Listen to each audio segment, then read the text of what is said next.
Iya, Anda sudah lihat tadi profilnya seperti apa, dan saat ini saya pagi-pagi ini sudah berada di kediaman Hatta Rajasa. Nah, kediaman beliau ini di Bilangan, Jakarta Selatan, dan kita akan sedikit ngobrol-ngobrol begitu ya, mulai dari hal yang ringan sampai dengan permasalahan bangsa nanti bersama beliau. Kita akan masuk untuk melihat beliau. Assalamualaikum, selamat pagi Pak Hatta. Selamat pagi. Selamat pagi. Apa kabar Pak? Sehat? Baik, baik Pak. Ini juga sudah ada Ibu Oke. Ibu, selamat pagi. Nah, Pak, ini kayaknya lagi baca koran nih Pak di sini Pak. Koran-koran kita headline-nya hampir semuanya ini mengulas tentang final antara Jerman dan Argentina. Beli sini Pak, kita sambil di sini ya. Saya dengar-dengar Bapak ini katanya jago memprediksi ya Pak ya?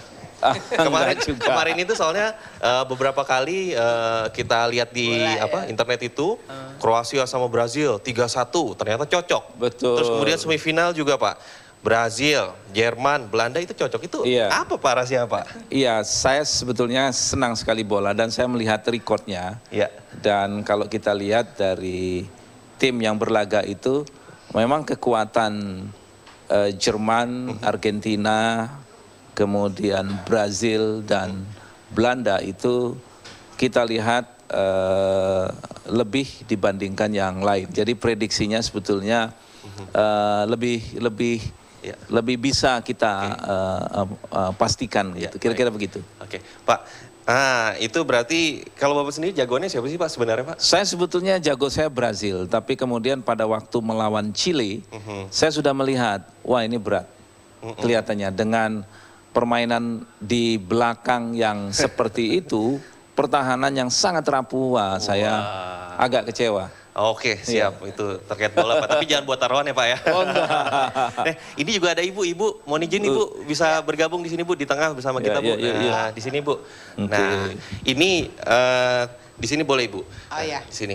Tadi saya pagi-pagi sebelum Bapak tadi keluar, saya sempat lihat-lihat rumah ini ternyata banyak sekali dengan hasil-hasil karya tenun ini Bu ya. Ya Bu Oke ya. Iya. Ini adalah tenun begitu Bu ya, karena saya mendengar bahwa Ibu merupakan ketua dari Cipta Tenun Indonesia begitu yang mendapat penghargaan dari UN begitu ya, PBB Bu ya. Iya. Itu bisa diceritakan Bu, itu apa hobi, apa memang ingin bersumbangsi di situ, apa memang berdedikasi di situ, apa bagaimana Ibu? Saya intinya saya suka budaya, tapi dimulainya waktu itu saya masih SMA. Jadi nenek saya kasih saya kain dari keluarga ceritanya. Tapi waktu dikasih saya masih belum ngerti gitu kan. Cuman pas menikah, saya ingin cari sesuatu yang bisa saya pajang-pajang, tapi membuat agak beda gitu. Awalnya hanya pajang-pajang aja Bu ya? aja. Nah sampai kemudian kain itu akhirnya saya taruh jadi hiasan dinding. Kemudian saya ketemu buku tentang waktu itu tentang Silk Road, jadi perjalanan pedagang itu.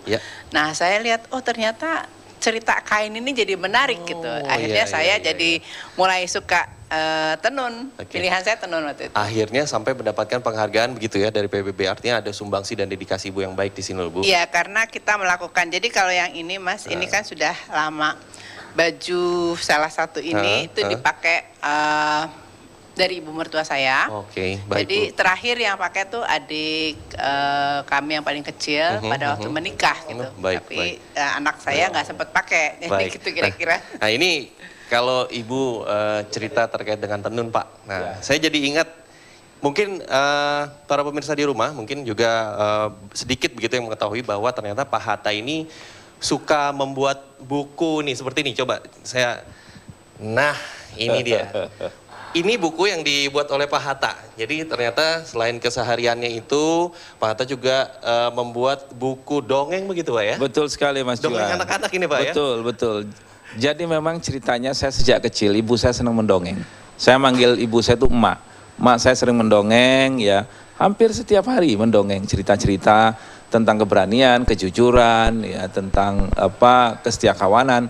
Lalu itu saya turunkan kepada anak-anak saya, yang kita juga setiap malam saya cerita dongeng dan kemudian kita kumpulkan menjadi 2 buku tentang dongeng. Pertanyaannya adalah, nah mudah-mudahan kita bisa menularkan begitu ya Pak Hatta ya, nilai-nilai baik gitu dalam sebuah dongeng begitu kepada masyarakat Betul Indonesia. sekali Mas Yuan. Sebetulnya Indonesia ini kaya sekali dengan budaya-budaya dan cerita-cerita itu hampir semuanya ada di seluruh tanah air kita dari Sabang sampai Merauke. Di sini ada cerita dari Papua, dari Aceh, dari Bugis.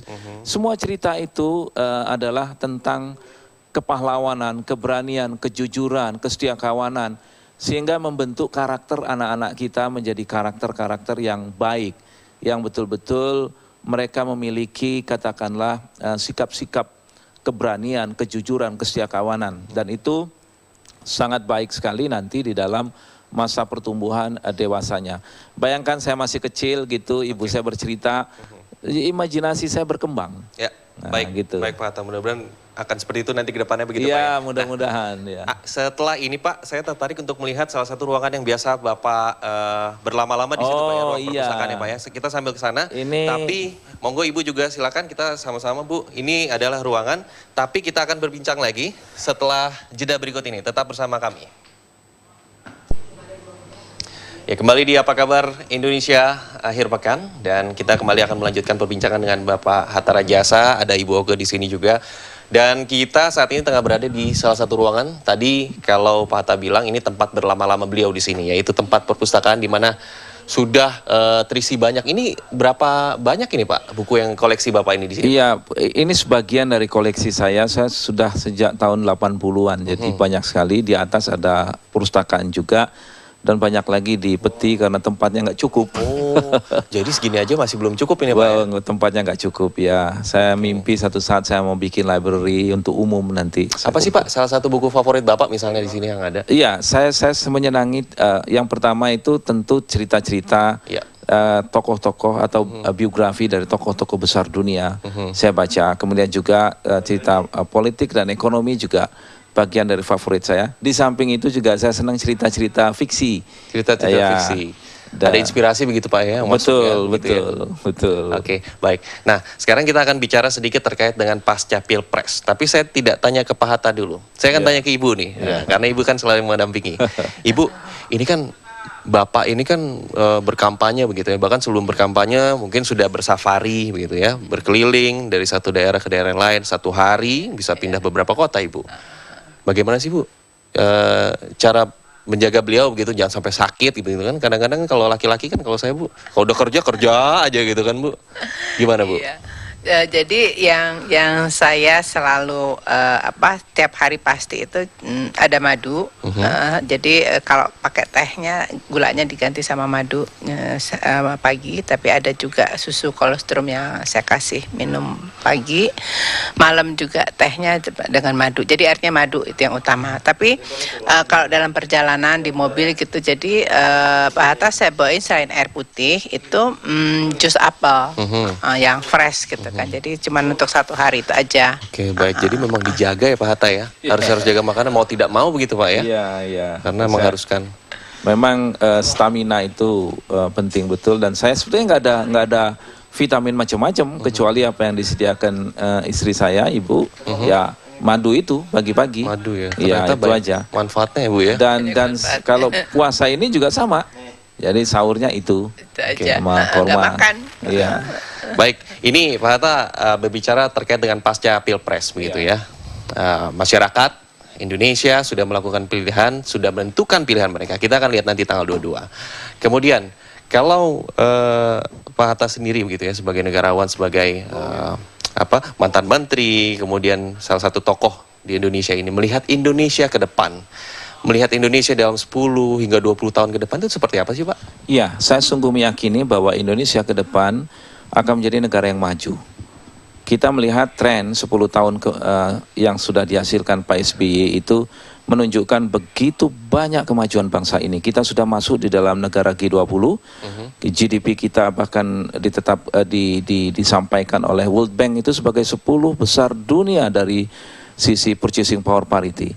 Ini menunjukkan bahwa kita memiliki masa depan yang baik. Asal kita jaga persatuan kita dengan baik, demokrasi kita dengan baik, saya sungguh yakin tahun emas 2045 kita menjadi negara maju dengan pendapatan per kapita yang jauh sangat tinggi. Prediksi di MP3II saya tahun 2025 kita sudah sekitar 14-15 ribu dolar pendapatan per kapita kita. Amin. Artinya itu sudah berada pada negara dengan pendapatan kelas negara middle class, tapi di atas upper middle class. Jadi pendapatannya sudah menuju kepada negara maju. Jadi saya sangat yakin bahwa kita akan menjadi negara maju. Amin, amin Pak. Pak, ini sebenarnya bukan menjadi kegusaran begitu Pak ya, tapi mau tidak mau harus begitu Pak ya, bahwa tahun depan ini akan ada yang namanya AFTA begitu Pak ya, free trade area gitu ya. Artinya angkatan kerja dari Indonesia dan sumber daya manusia dari Indonesia Ibu juga harus bersaing begitu ya. Mungkin ada himbauan untuk menghadapi ini Pak. Kan mau tidak mau kita akan menyongsong ini Pak. Iya, saya kira memang kita harus menghadapi itu dan kita harus menjadi pemenang di dalam menghadapi persaingan tersebut. Kuncinya adalah meningkatkan kualitas sumber daya manusia kita, yaitu pendidikan. Nah, jangka menengah maka pendidikan itu harus lebih kita tingkatkan lagi, baik alokasi anggaran maupun juga pendidikan kejuruan, dan meningkatkan juga produktiviti dari tenaga kerja kita. Ini bagian yang sangat penting Mas Johan, agar kita bisa meningkatkan daya saing bangsa kita.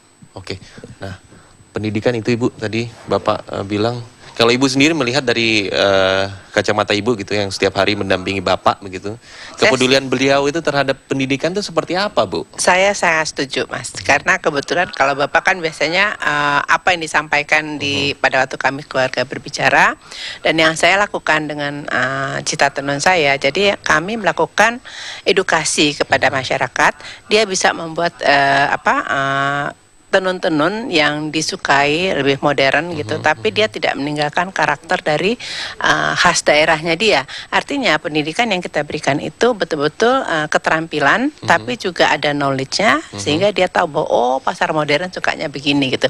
Itu juga saya belajar bagaimana mengantisipasi kesiapan untuk pasar bebas tahun depan. Gitu.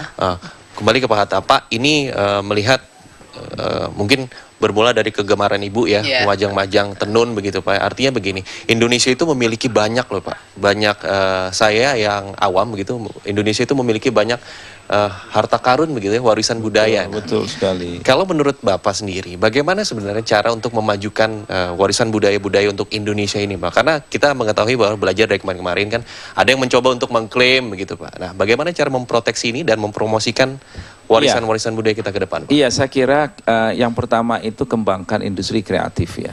Kita bawa warisan budaya kita ini ke pentas internasional, sehingga dunia mengetahui bahwa oh itu dari Indonesia. Oleh sebab itu industri kreatif masuk di dalam prioritas mestinya di tanah air kita ini, yang berbasis kepada kekayaan budaya bangsa kita. Ada 14 jenis industri kreatif yang bisa kita kembangkan, dan saya meyakini itu menjadi sebuah kekuatan. Apalagi kita harus mendorong usaha kecil menengah dan usaha-usaha koperasi untuk mentas ke ASEAN dan ke dunia dengan mengembangkan klaster-klaster industri, dan ini menjadi salah satu pendorong bagi peningkatan ya kesejahteraan masyarakat kita yang memang masih berada di kelas bawah. Nah, warisan budaya ini kita memiliki kekayaan yang tidak bisa ditandingi oleh negara manapun di Asia ini. Baik sekali Pak ya. Iya. Nah, kemudian begini Pak, ada pertanyaan begitu dari sebagian masyarakat mungkin yang belum mengetahui begitu ya. Bisa nggak sih sebenarnya Indonesia itu bersaing gitu dengan dunia luar, dengan sumber daya yang kita miliki, dengan warisan-warisan budaya itu yang kita miliki? Sebenarnya bisa nggak sih Pak? Nah, itu sangat bisa, sangat bisa. Kita harus percaya diri bahwa kita bisa bersaing. Kalau kita melihat dari World Economic Forum yang terakhir, mereka menunjukkan bahwa daya saing kita melompat dari urutan 50 menjadi urutan ke-32 dunia. Dan itu nyata ya, diukur oleh World Economic Forum. Dan saya meyakini dengan semakin meningkatnya anggaran untuk infrastruktur, sudah mendekati 5% dari GDP, dan juga meningkatnya teknologi yang kita kembangkan atau technological readiness dan juga inovasi kita yang terus meningkat, maka bukan tidak mungkin kita akan melompat lagi sampai 10 poin ya pada masa-masa mendatang untuk daya saing bangsa kita. Oke, kemudian sektor-sektor yang bisa dikedepankan sendiri itu apa Pak dari Indonesia ini menjadi sektor unggulan kita lah yang dalam 5-10 tahun bisa menjadi andalan kita Pak? Saya kira kita harus mengembangkan industri berbasis resource kita. Ya, misalkan ya, agro itu dari hulu ke hilir harus kita kuasai. Oleh sebab itu hilirisasi dari industri yang berbasis kepada agro, kemudian berbasis kepada kelautan, itu kekuatan-kekuatan kita yang tidak bisa disaingi oleh negara manapun. Nah, di samping manufaktur yang juga kita kuat di sisi itu. Nah, secara terukur kita juga harus mengembangkan industri-industri yang berbasis kepada energi, misalkan petrochemical, ya, juga industri-industri yang sudah kita rencanakan otomotif sebagai sebuah kekuatan kita karena dia memiliki downstream yang panjang untuk usaha kecil menengah di situ.